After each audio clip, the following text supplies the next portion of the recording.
And I know we're cutting close on time here, so I'll try to make the last few minutes here valuable. But I have to get this question in.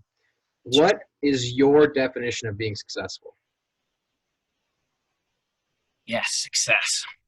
Well, it's certainly a moving target, and I think that can be a problem um, for some people if you don't keep the right context, the right perspective around it. Any any measure that becomes a target ceases to be a good measure, right? Because we want to game the system. We'll if you've ever tried to play any sort of a game with people, the competitive ones. I know you're one of those competitive ones. You try to figure out how to bend those rules any way you can, right? Anyway, um, look at standardized testing, whatever. So if you pick a specific metric, the one that really I think matters to me is the deathbed test. If I'm on my deathbed, that guy, that Tate, is really the only one I have to answer to in this world. And if I can live a life that where I'm deserving it, where I'm giving my best effort, where I'm seeking virtue, you know, and the judgment passed by me on my deathbed, he says that was pretty good, kid. You know, that's what I'm shooting for. You know, we can talk about God, you can talk about all that, and that certainly plays too. But if you look at what success is and you try to define it, it all comes back to what that Tate on his deathbed is thinking. You know, it's like, what do I got to do to make sure that he's happy and fulfilled? Wow, I love that. That's fantastic. I mean, you're basically holding yourself to the standard of what your future self might think, right? I mean, living your best life. I hope I didn't put words in your mouth, but that's the way I kind of took it. Absolutely. So and before I let you go, is there anything about yourself, your business, or otherwise that we haven't covered yet today that you would like to bring up for anyone who's willing to take the time to join us in our conversation today? Um, well, I guess just in terms of health, there's it's pretty simple. Like it really is. Like your mom was telling you to eat your vegetables when you were a little kid. Can I swear on this? I Eat your don't. dang vegetables. I'm not. You I know? don't have a TV service that's censoring me. You go for it. Yeah, so eat your vegetables, you know, try to cut the junk, get off the couch, do something. Doesn't have to be going for a workout. Go for a walk in the woods. Tell you what, it's really good for your mind too. Um, you don't have to run. You can go for a bike ride. You can do something active every day. And if you can make that a habit, you can put a principle on that. That's a really good reason to get a dog. You have to walk the dang thing twice a day, right? As long as it's bigger, ankle biters maybe don't care so much, but Yeah.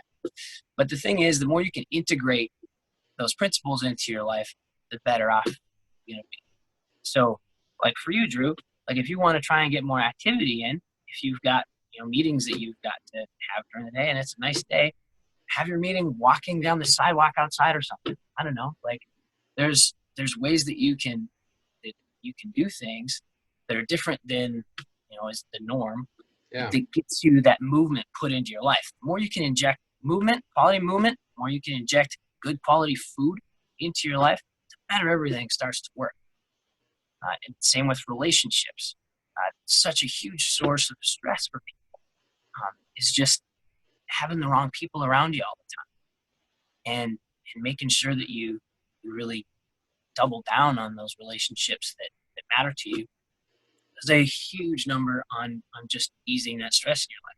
Which if you if you go into like the blue zones where the highest percentage of people live to be 100, the number one common denominator, all those other health and fitness things are there too, but the number one thing is the depth of their relationships. Number one thing that contributes to living that long, healthy, active life, living Really? to be is the quality and depth of their relationships. Huh. Over health or fitness, it's the depth of the relationships.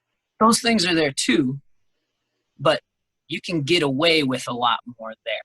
It's the low level stress of not having those relationships that really wears you down. Wow. So so really digging into those relationships, that's gonna make up a lot of ground. Yeah, that's awesome. Because I love, I like the saying, if you put trash in, you get trash out. And I know I heard Kevin Love, the old forward for the Timberwolves, now Cavaliers, if anyone cares. Anyways, he always says if you put junk into your body, you kill your brain, right? So I think you kind of said that. In addition to saying it backwards, if your brain's unhealthy, your body gets unhealthy as well. At least I think that's what you said, how I heard it. Well, thank you for sharing that. I appreciate it. So for anyone who's watched this, and for those people who have, I really appreciate it. The biggest compliment you can give me and Tate is a comment, a like, or share, or reaching out to us to let us know if you have questions, thoughts, comments. But if they want to reach out to you directly, Tate, what is the best way to contact you if they're looking for information on your business or getting to know you more personally or have questions to ask you? What's the best way to contact you individually, Tate? Sure. So I have a website, cfgreatnorth.com. There's a lot of information there. There's a lot of contact info there. We have a Facebook page. If you just type in CrossFit Great North, you'll find it. My email is Tate, Tate, at cfgreatnorth.com. There's a lot of ways to get in touch that way, but that's a really good place to start. Shoot me an email, shoot me a message on Facebook. Happy to chat about whatever. Awesome.